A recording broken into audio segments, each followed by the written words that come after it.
Hey, what's up guys? This is Anthony from Anthony's Customs, and for this review, we are looking at the Figuarts Dragon Ball GT Son Goku GT, which is Kid Goku. Let's just do a quick question of the day right out of the gate. How do you guys feel about GT? Do you want it to be canon? Do you not want it to be canon? Did you enjoy it? Did you not enjoy it? Do you like the designs? Just whatever you have to say about it, let me know. For me personally, I hated the story completely. Yeah, I can't think of much that I liked about it really, other than maybe a transformation or two. I thought it was pretty bad. I didn't like the idea of going back to Kid Goku, just to kind of harken back to the original Dragon Ball storyline. It didn't work for me, probably because I don't like Pan that much, but I don't know. Let me know what you guys think. Okay, so this figure, apparently some people are freaking out about it, that it's so bad, it's so tiny. There are lots of people that don't seem to like it, from what I've seen just browsing around social media. I don't know if there's anybody saying there's good stuff about it, but it seems to do a few things really well. Surprisingly well, in fact.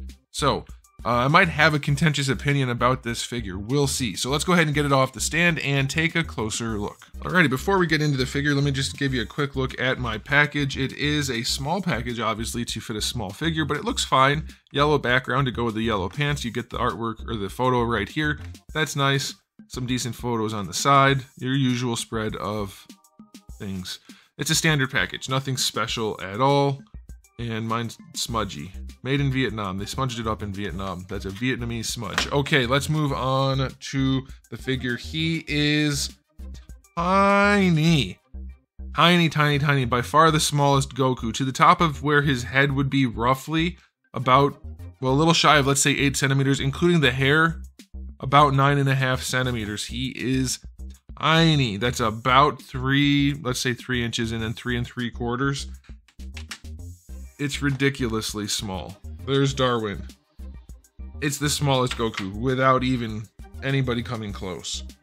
However, I don't mind that necessarily. He's supposed to be Kid Goku, and I do think of all of the kid figures that they've released, at least all the ones that come to mind, especially the Kid Gokus, I think this is the best proportioned one that they've made.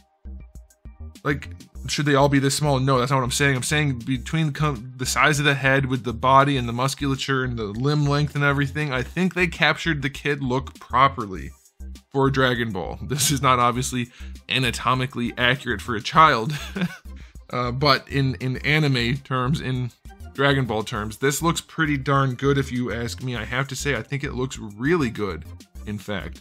And I like the overall sculpt of it. We'll get to the shoulders when we do the articulation. But it does look nice. I like the saturation. I like the shading on the pants. The paint is clean for the white for the feet and ankles. That's nice. The little pink armbands. Like, I think they did a really good job. And despite my dislike for GT in general, I think this is a pretty good look for Goku as a Kid Goku. I like the purple and yellow look. And I think they did a really good job with the face too, the sculpt and paint. Not that the paint's exceptionally detailed, but it looks nice. I like it. I think it looks really good. The size doesn't really bother me. I think it would be not met with such hostility if not for the weird previous releases of children in this line. I think it's pretty darn good looking, and we'll get to the rest of it, but as far as the aesthetic goes, I'm gonna go 9 out of 10. I think it looks great. I think it looks really good. Alright, as for the accessories, not a paltry assortment. For faces, we have the smiling face that comes on him in the package, then we get the angry one, the yelling one, and the teeth gritted one. Those are all done really well. I love the faces. These are some of the better faces. They've been on a roll with faces. This is no exception. For hands, there's a ton. I'm not going to name them all. There are a lot that are very similar, and we do have 2 that will hold the effect part. So lots of hands. That's nice. We do get a new effect part, which is a different style. It has ball pegs instead of straight pegs, so you can move the little light blasts around to help your posing. That's nice. The shading on it is nice. The transparent plastic is nice. I do wish the little light beams were not all the same style. Having one long, one short like that, it's gonna make for posing to look a little bit less good. I think they should have had a couple 3-way ones, maybe a single one, you know, just a little bit of variety in them to make it look a little bit better, but it's fine, obviously. And then you do also get an alternate shirt piece just, you know, for a little bit of posing variety. And you do get an alternate head with the windswept hair. I like that they're adding this more and more frequently, and this one looks really good. So other than a flight stand, this is a good spread, and for whatever reason, Bandai just will not include the Tamashii Nation stands with their figures almost ever, which is unfortunate, but they're cheap, and even if they sell out, they do come back in stock regularly. So anyway, as far as accessories go, I'm gonna go, I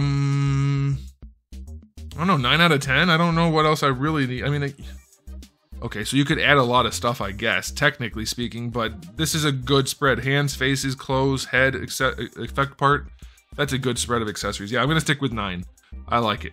All right, now let's talk about the articulation. As tiny as this guy is, I think we're gonna be able to do it. We'll zoom in, and hopefully my hands don't block most of the figure like this the whole time we're reviewing it. All right, so I wanna show you the thing that I am most pleased with, which they need to do more frequently. Double ball peg from neck to head, and then ball peg at the bottom of the neck. They should always do that. It's just so nice. You just do whatever you want with it, and other than the hair bumping into things, which they can't do anything about, you're not ever inhibited. You can just pose the figure the way you want to without having to twist things around, without having to take things apart. You just move it, and it works.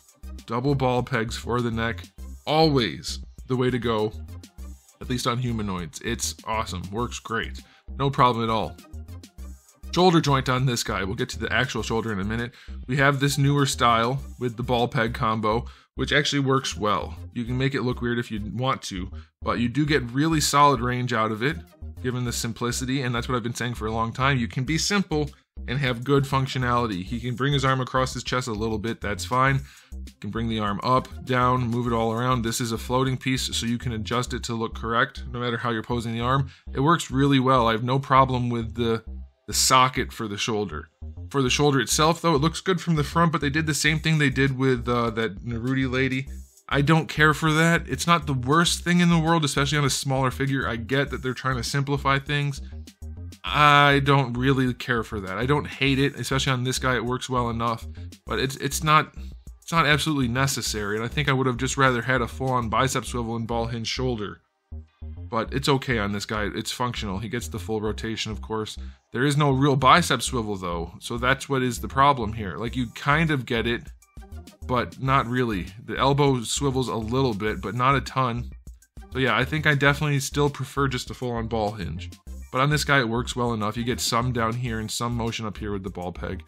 The single-jointed elbow works pretty well, a little bit better than 90. Little tiny ball hinge wrists are what you would expect. That's fine. Torso joint.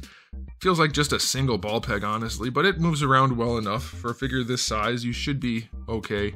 This is a separate piece, of course, since it is interchangeable. Soft plastic.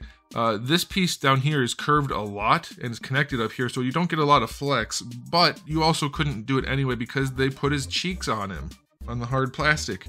Butt cheeks, especially on a figure where they're hidden, don't need to be on the hard plastic. You can't make him do the splits forward and back. It's unfortunate that so many of these modern figures from them have the hard butt cheeks.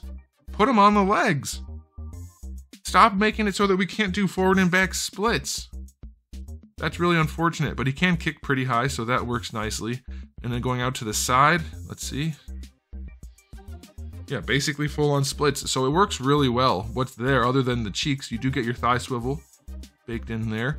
Single jointed knee, not the best range, not the best looking, but acceptable. I think they could have squeaked out a little bit more range. Just shave a tiny bit out of this right here, and you get better range. So I think they could have done that. Ankles are ball hinges, but they didn't make them big enough and didn't cut enough away, so you still get pretty limited range. You get an ankle rocker out of it, which is nice. That works surprisingly well. That's good. All right, and then you have your toe hinge, which is pretty bad. It's not super floppy or anything, but it does make that big gap down here, and it's okay. Like, it's whatever. So, his articulation, not the strong suit. This moves, by the way, if you didn't notice. Not the strong suit for the figure, but not bad, I would say. There are some things that I definitely would change, but I think most people are going to get plenty out of this figure in terms of their posability. So, I'm going to give it an overall rating of... I'm only going to do... Well, it is small. I guess I could say 8. I was leaning towards 7. because I don't like the lack of a bicep swivel, I don't like the limited knees, I don't like the butt cheeks, but I don't know that all of those things are super important. So you could go 7 or 8 for the articulation, that's up to you. But I think it's going to pose pretty well, and it's going to look nice doing it. So let's give it a final verdict. It is one of their, I'm surprised to be saying this, one of their stronger releases, despite its tininess. Now, I don't remember what I paid for it, but I'm betting it was, you know what, I'll just check. Let me check real quick. Editing. All right, so I checked. I paid $54 at BBTS. I'm guessing if you got it from Japan, it was a little bit cheaper, but after shipping, probably somewhere around $50. So to me, it's definitely still overpriced, but you do get a lot of stuff with it. So it's arguable, I would say. Sometimes we've gotten things from them that are clearly overpriced based on the size. I think this one is a toss-up. You get a lot of accessories, it does look good, and it poses well enough. So I'm not upset, honestly. I don't think it's the worst thing that they've ever done, and it is a solid figure, if maybe a little bit too expensive. I'm gonna give it an overall rating of 8 out of 10. I think if you're inclined to get this Goku, go ahead and get it. I don't think you're gonna be disappointed. If you're not too concerned about overpaying, which you probably will be doing on this figure no matter where you buy it from, because of the size, I think it's a solid release. I like it way more than I thought I was going to. So let me know what you guys think in the comment section below. But that's it for me, so thanks for watching. If you enjoyed the video, please do give it a thumbs up. If you didn't, give it a thumbs down. And if you haven't subscribed, well, you should consider it, because once I get done doing my remodeling, I will have videos every day but Wednesday again. And I do have thousands already on the channel, so make sure you come back for all of that. And in the meantime, keep collecting.